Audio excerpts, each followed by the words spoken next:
పెమ్మసాని చంద్రశేఖర్ గారు నిన్న ఏం మాట్లాడారు?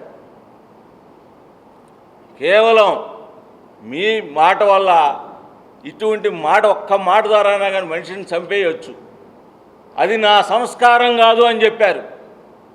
కానీ మీకు అటువంటి మాటలు ఏదో చంపేస్తా అనే వాడోడు పట్టుకొని పూర్తిగా చదువు లాస్ట్ దాకా చదివితే తెలిసిద్ది, అది నా సంస్కారం కాదు, అది మీ సంస్కారం.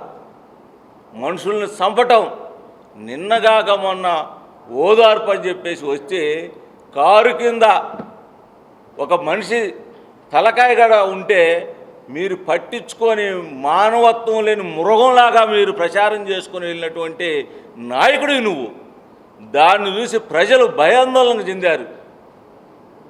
ఒక సీఎం చేసినటువంటి అతని కారు కిందే ఒక మనిషి చనిపోతే కనీసం వాళ్ళ ఇంటికి వెళ్ళి ఓదార్పు కూడా చేయలేనటువంటి మనిషి నువ్వు ఎంత క్రూరుడువో ప్రజలందరూ చూశారు.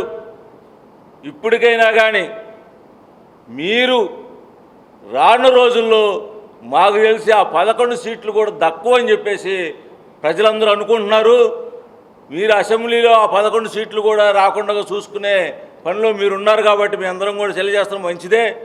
మీకు ఆ 11 సీట్లు కూడా ప్రజలు ఇచ్చే ఉద్దేశంలో కూడా లేరు.